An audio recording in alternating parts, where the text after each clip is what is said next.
ಇವತ್ತಿನ ಕ್ವಶನ್ಸ್ ನೋಡ್ತಾ ಹೋಗೋಣ.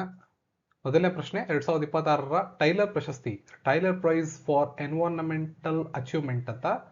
ಇದರ ಕುರಿತಾದ ಕೆಳಗಿನ ಹೇಳಿಕೆಗಳನ್ನು ಪರಿಗಣಿಸಿ. 2026ರ ಟೈಲರ್ ಪ್ರಶಸ್ತಿಯನ್ನ ಡಾಕ್ಟರ್ ಡೋಬಿ ಕಿವಿಯಾಸ್ ಪಡೆದಿದ್ದಾರೆ. ಇವರು ಮೈಕೋರೈಂಜಲ್ ಶಿಲೀಂಧ್ರಗಳು ಮತ್ತು ಭೂಗರ್ಭ ಶಿಲೀಂಧ್ರಗಳ ಜಾಲಗಳ ಕುರಿತು ನಡೆಸಿದ ಸಂಶೋಧನೆಗಾಗಿ ಈ ಪ್ರಶಸ್ತಿಗೆ ಭಾಜನರಾಗಿದ್ದಾರೆ. ಟೈಲರ್ ಪ್ರಶಸ್ತಿಯನ್ನ ಪರಿಸರದ ನೊಬೆಲ್ ಪುರಸ್ಕಾರ ಎಂದು ಸಹ ಕರೆಯಲಾಗುತ್ತದೆ. ಮೇಲಿನ ಹೇಳಿಕೆಗಳಲ್ಲಿ ಯಾವುದು ಅಥವಾ ಯಾವುವು ಸರಿ? 1 ಮತ್ತು 2 ಮಾತ್ರ, 2 ಮತ್ತು 3 ಮಾತ್ರ, 1 ಮತ್ತು 3 ಮಾತ್ರ, 1, 2, 3. ಟೈಲರ್ ಪ್ರಶಸ್ತಿ ಈ ತರ ಹೊಸ ಟಾಪಿಕ್ಗಳ ಮೇಲೆ ಕೂಡ ಎಕ್ಸಾಮ್ ಅಲ್ಲಿ ಕ್ವಶನ್ಸ್ ಅನ್ನು ಕೇಳಬಹುದು. ಸೊ ಈ ಪ್ರಶ್ನೆಗೆ ಸರಿಯಾದ ಉತ್ತರ 1, 2, 3. ಮೇಲಿನ 3 ಹೇಳಿಕೆಗಳು ಸರಿ ಇವೆ. 2026ನೇ ಸಾಲಿನ Tyler prize for environmental achievement award ಅನ್ನ ಡಾಕ್ಟರ್ ಟೋಬಿ ಕಿರಿಯಾಸ್ ಅವರಿಗೆ ಕೊಡಲಾಗಿದೆ. ಅವರ ಯಾವ ಒಂದು ರಿಸರ್ಚ್ ಅನ್ನು ಇಲ್ಲಿ ಮೆನ್ಷನ್ ಮಾಡಿದ್ದೀನಲ್ಲ ನಾನು, ಅದಕ್ಕೆ ಸಂಪೂರ್ಣವಾಗಿ ಅದು ಸರಿ ಇದೆ. ಎರಡನೇ ಸ್ಟೇಟ್ಮೆಂಟ್ ಕೂಡ ಸರಿ ಇದೆ. ಹಾಗೂ ಈ ಪುರಸ್ಕಾರವನ್ನ ಪರಿಸರದ ನೊಬೆಲ್ ಅಂತ ಕರೀತಾರೆ, ಅದು ಕೂಡ ಸರಿ ಇದೆ. ಹಾಗಾಗಿ 3 ಸ್ಟೇಟ್ಮೆಂಟ್ಸ್ಗಳು ಕೂಡ ಇಲ್ಲಿ ಕರೆಕ್ಟ್ ಇರುತ್ತೆ. ಇದು ನಿಮಗೆ ಗೊತ್ತಿರಬೇಕಾಗತ್ತೆ. ಪ್ರಶಸ್ತಿ ಘೋಷಣೆ ಆಗಿದ್ದು 2026. ಪ್ರಶಸ್ತಿ ಪ್ರದಾನ ಆಗಿದ್ದು ಆಮ್ಸ್ಟರ್ಡ್ಯಾಮ್ ಅಲ್ಲಿ ಏಪ್ರಿಲ್ 23, 2026ರಂದು. ನೆಕ್ಸ್ಟ್ ಕ್ವಶನ್ ಈ ತರ ಇದೆ. ಜಾಗತಿಕ ಅಪಾಯಗಳ ವರದಿ ಗ್ಲೋಬಲ್ ರಿಸ್ಕ್ ರಿಪೋರ್ಟ್ 2026ರ ಕುರಿತಾದಂತಹ ಕೆಳಗಿನ ಹೇಳಿಕೆಗಳನ್ನು ಪರಿಗಣಿಸಿ. ಜಾಗತಿಕ ಅಪಾಯ ವರದಿ 2026ರನ್ನ ವರ್ಲ್ಡ್ ಎಕನಾಮಿಕ್ ಫೋರಂ ಪ್ರಕಟಿಸಿದೆ. ಇದು ಜಾಗತಿಕ ಅಪಾಯಗಳ ವರದಿಯ 15ನೇ ಆವೃತ್ತಿಯಾಗಿದೆ. ವರದಿಯ ಪ್ರಮುಖ theme the age of competition ಆಗಿದೆ. ವಿಡಿಯೋನ ಪಾಸ್ ಮಾಡಿ ಆನ್ಸರ್ ಅನ್ನ ಕೊಡೋದಕ್ಕೆ ಟ್ರೈ ಮಾಡಿ. ಹೇಳಿಕೆಗಳನ್ನ ನೋಡಿಕೊಂಡು ನೀವು ಈ ಒಂದು ರಿಪೋರ್ಟ್ ಬಗ್ಗೆ ಓದಿದ್ರೆ ನಿಮ್ಗೆ ಇನ್ಫಾರ್ಮೇಶನ್ ಗೊತ್ತಿರಬೇಕಾಗತ್ತೆ. ಪ್ರತಿಯೊಂದು ಕ್ವಶನ್ಸ್ ಕೂಡ ಇಂಪಾರ್ಟೆಂಟ್. ಸ್ಟೇಟ್ಮೆಂಟ್ ವೈಸ್ ಕ್ವಶನ್ಸ್ಗಳಲ್ಲಿ ಇನ್ಫಾರ್ಮೇಶನ್ ತುಂಬಾ ಇರುತ್ತೆ. ಹಾಗಾಗಿ ಇಂತಹ ಪ್ರಶ್ನೆಗಳನ್ನ ಓದೋದ್ರಿಂದ ಹೆಚ್ಚಿನ ತಿಳುವಳಿಕೆ ಬರುತ್ತೆ. ಎಕ್ಸಾಮಿನೇಷನ್ ಪಾಯಿಂಟ್ ಆಫ್ ವ್ಯೂ ಇಂದ ತುಂಬಾ ಅನುಕೂಲ ಆಗುತ್ತೆ. ಸೊ ಈ ಪ್ರಶ್ನೆಗೆ ಸರಿಯಾದ ಉತ್ತರ ಆಪ್ಷನ್ ಸಿ 1 ಮತ್ತು 3 ಮಾತ್ರ. ಅಂದ್ರೆ ಎರಡನೇ ಸ್ಟೇಟ್ಮೆಂಟ್ ತಪ್ಪಿದೆ.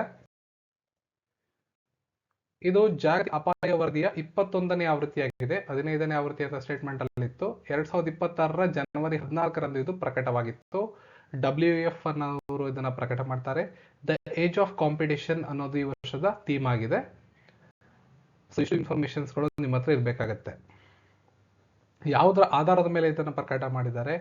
GRPS ಅಂತ ಕರಿತೀವಿ, ಗ್ಲೋಬಲ್ ರಿಸ್ಕ್ ಪರ್ಸೆಪ್ಷನ್ ಸರ್ವೆ ಅಂತ ಹೇಳ್ತೀವಿ. 1300ಕ್ಕೂ ಹೆಚ್ಚು ಜಾಗತಿಕ ತಜ್ಞರು ಮತ್ತು ನಾಯಕರ ಅಭಿಪ್ರಾಯಗಳನ್ನು ಪರಿಗಣಿಸಿ ಈ ಒಂದು ರಿಪೋರ್ಟ್ ಅನ್ನ ತಯಾರು ಮಾಡಲಾಗಿರುತ್ತೆ. ನೆಕ್ಸ್ಟ್, ಇತ್ತೀಚೆಗೆ ಸುದ್ದಿಯಲ್ಲಿದ್ದಂತಹ ಭಾರತದ ಮೊದಲ ತೆರೆದ ಸಮುದ್ರ ಕೃಷಿಗೆ ಸಂಬಂಧಪಟ್ಟಂಗೆ open sea marine fish farming ಅಂತ ಏನ್ ಕರಿತೀವಿ, ಈ ಯೋಜನೆ ಕುರಿತಾದಂತಹ ಹೇಳಿಕೆಗಳನ್ನ ಪರಿಗಣಿಸಿ. ಭಾರತದ ಮೊದಲ ತೆರೆದ ಸಮುದ್ರ ಕೇಸ್ ಕೃಷಿ ಯೋಜನೆಯನ್ನ ಅಂಡಮಾನ್ ಸಮುದ್ರದಲ್ಲಿ ಆರಂಭಿಸಲಾಗಿದೆ. ಈ ಯೋಜನೆಯನ್ನ ಕೇಂದ್ರ ಸಚಿವರಾದ ಜಿತೇಂದ್ರ ಸಿಂಗ್ ಉದ್ಘಾಟಿಸಿದ್ದಾರೆ. ಈ ಯೋಜನೆಯು ಪ್ರಮುಖ ಉದ್ದೇಶಗಳಲ್ಲಿ ಒಂದಾದ ಭಾರತದ ಹಸಿರು ಆರ್ಥಿಕತೆಯನ್ನ ಬಲಪಡಿಸುವುದಾಗಿದೆ. ಹೇಳಿಕೆಗಳನ್ನ ನೋಡ್ಕೊಳ್ಳಿ. ಇಲ್ಲಿ ಗ್ರೀನ್ ಎಕಾನಮಿ ಅಂತ ಆಗ್ಬೇಕು, ರಾಂಗ್ ಇದೆ ಇಲ್ಲಿ. ಗ್ರೀನ್ ಎಕಾನಮಿ ಇದು ಭಾರತದ ಹಸಿರು ಆರ್ಥಿಕತೆಯನ್ನ ಬಲಪಡಿಸುತ್ತದೆ. ಇದು 3 ಸ್ಟೇಟ್ಮೆಂಟ್ಗಳು. ಸೊ ಆನ್ಸರ್ ಅನ್ನ ಕೊಡೋಕೆ ಪ್ರಯತ್ನ ಮಾಡಬಹುದು. ಸರಿಯಾದ ಉತ್ತರ ಆಪ್ಷನ್ 1 ಮತ್ತು 2. 3ನೇ ಸ್ಟೇಟ್ಮೆಂಟ್ ಅಲ್ಲಿ ಯೋಜನೆಯ ಪ್ರಮುಖ ಉದ್ದೇಶ ನೀಲಿ ಆರ್ಥಿಕತೆ, ಬ್ಲೂ ಎಕಾನಮಿಯನ್ನ ಬಲಪಡಿಸುವುದಾಗಿತ್ತು, ಗ್ರೀನ್ ಎಕಾನಮಿ ಅಲ್ಲ. ಹಾಗಾಗಿ 3ನೇ ಸ್ಟೇಟ್ಮೆಂಟ್ ತಪ್ಪಾಗುತ್ತೆ. ಸಮುದ್ರ ಸಂಪನ್ಮೂಲಗಳ ಸುಸ್ಥಿರ ಬಳಕೆಯನ್ನ ಉತ್ತೇಜಿಸುವುದು ಮತ್ತು ಮೀನು ಉತ್ಪಾದನೆಯನ್ನು ಹೆಚ್ಚಿಸುವುದೇ ಇದರ ಪ್ರಮುಖವಾದ ಉದ್ದೇಶ. ಕೇಂದ್ರದ ಭೂವಿಜ್ಞಾನ ರಾಜ್ಯ ಸಚಿವರಾದಂತಹ ಡಾಕ್ಟರ್ ಜಿತೇಂದ್ರ ಸಿಂಗ್ ಅವರು ಜನವರಿ 2026ರಂದು ಇದನ್ನ ಉದ್ಘಾಟನೆ ಮಾಡಿದ್ರು. ಇದು ಭಾರತದ ಮೊದಲ open sea marine fish farming ಯೋಜನೆಯಾಗಿದ್ರು ಅಂಡಮಾನ್ ಸಮುದ್ರದಲ್ಲಿ ಆರಂಭ ಮಾಡಲಾಗಿದೆ. ನೆಕ್ಸ್ಟ್ ಕ್ವಶನ್, ಇತ್ತೀಚೆಗೆ ಸುದ್ದಿಯಲ್ಲಿದ್ದಂತಹ ರಾಜ್ಯ ಬ್ಯಾಕ್ಟೀರಿಯಂ ಸ್ಟೇಟ್ ಬ್ಯಾಕ್ಟೀರಿಯಂ ಯೋಜನೆಯ ಕುರಿತು ಕೆಳಗಿನ ಹೇಳಿಕೆಗಳನ್ನು ಪರಿಗಣಿಸಿ. ಕೇರಳವು ಭಾರತದ ಮೊದಲ ರಾಜ್ಯವಾಗಿ ರಾಜ್ಯ ಬ್ಯಾಕ್ಟೀರಿಯಂ ಘೋಷಿಸಲು ಮುಂದಾಗಿದೆ. ಆಯ್ಕೆ ಮಾಡಲಾಗುವ ಬ್ಯಾಕ್ಟೀರಿಯಾವು ರೋಗಕಾರಕ ಆಗಿರಬೇಕು ಮತ್ತು ಔಷಧೀಯ ಗುಣಗಳನ್ನು ಹೊಂದಿರಬೇಕು. ಆಯ್ಕೆ ಮಾಡಲಾಗುವ ಬ್ಯಾಕ್ಟೀರಿಯಾವು GRAS ಅಂದ್ರೆ ಜನರಲಿ ರೆಕಗ್ನೈಸ್ಡ್ ಆಸ್ ಸೇಫ್ ಮಾನದಂಡವನ್ನು ಪೂರೈಸಬೇಕು. ಸೊ ಈ 3 ಸ್ಟೇಟ್ಮೆಂಟ್ಗಳನ್ನ ನೋಡಿಕೊಂಡು ಇತ್ತೀಚೆಗೆ ಸುದ್ದಿಯಲ್ಲಿದ್ದಂಥ ಸ್ಟೇಟ್ ಬ್ಯಾಕ್ಟೀರಿಯಂ ಯೋಜನೆಯ ಕುರಿತಾದಂಥ ಸರಿಯಾದ ಸ್ಟೇಟ್ಮೆಂಟ್ಸ್ ಯಾವುದು ಅಂತ ಹೇಳಬೇಕು. ಇದಕ್ಕೆ ಸರಿಯಾದ ಉತ್ತರ 1 ಮತ್ತು 3 ಮಾತ್ರ. ಅಂದ್ರೆ ಮೊದಲನೇ ಹೇಳಿಕೆ ಹಾಗೂ 3ನೇ ಹೇಳಿಕೆ ಸರಿಯಾಗಿದೆ. ಎರಡನೇ ಹೇಳಿಕೆ ಯಾಕೆ ತಪ್ಪಾಗಿದೆ ಅಂದ್ರೆ ಆಯ್ಕೆ ಮಾಡಲಾಗುವ ಬ್ಯಾಕ್ಟೀರಿಯಾವು ರೋಗಕಾರಕ ಆಗಿರಬಾರದು, ಅದು ಪ್ರಯೋಜನಕಾರಿ ಅಂದ್ರೆ ಬೆನಿಫಿಷಿಯಲ್ ಆಗಿರಬೇಕು, ರೋಗಕಾರಕವಲ್ಲದ ನಾನ್ ಪ್ಯಾಥೋಜೆನಿಕ್ ಆಗಿರಬೇಕು ಹಾಗೂ ಕೃಷಿ, ಆರೋಗ್ಯ ಮತ್ತು ಪರಿಸರಕ್ಕೆ ಉಪಯುಕ್ತ ಆಗಿರಬೇಕು. ಹಾಗಾಗಿ ಎರಡನೇ ಸ್ಟೇಟ್ಮೆಂಟ್ ತಪ್ಪಾಗತ್ತೆ. ಉಳಿದಂತ 2 ಸ್ಟೇಟ್ಮೆಂಟ್ಸು ಸರಿ ಇದೆ. ಇದನ್ನ ಜಾರಿಗೆ ತರುವಂತಹ ರಾಜ್ಯ ಕೇರಳ ಮೊದಲನೇ ರಾಜ್ಯ ಆಗುತ್ತೆ. ಪ್ರಯೋಜನಕಾರಿ ಸೂಕ್ಷ್ಮ ಜೀವಿಗಳ ಬಗ್ಗೆ ಜಾಗೃತಿ ಮೂಡಿಸುವುದು ಹಾಗೂ ಅವುಗಳ ಸಂರಕ್ಷಣೆ ಮತ್ತು ಸಂಶೋಧನೆಯನ್ನ ಉತ್ತೇಜನ ಮಾಡುವುದೇ ಇದರ ಪ್ರಮುಖವಾದ ಉದ್ದೇಶವಾಗಿದೆ. ನೆಕ್ಸ್ಟ್ ಇವತ್ತಿನ ಲಾಸ್ಟ್ ಕ್ವಶನ್. ಕೆಳಗಿನ ಇತ್ತೀಚೆಗೆ ಸುದ್ದಿಯಲ್ಲಿದ್ದಂತಹ ನಾಸಾ ಗಗನಯಾತ್ರಿ ಸುನಿತಾ ವಿಲಿಯಮ್ಸ್ ಅವರ ಕುರಿತ ಹೇಳಿಕೆಗಳನ್ನ ಪರಿಗಣಿಸಿ. ಸುನಿತಾ ವಿಲಿಯಮ್ಸ್ ಅವರು 25 ವರ್ಷಗಳ ಸೇವೆಯ ನಂತರ ನಾಸಾದಿಂದ ನಿವೃತ್ತರಾಗಿದ್ದಾರೆ.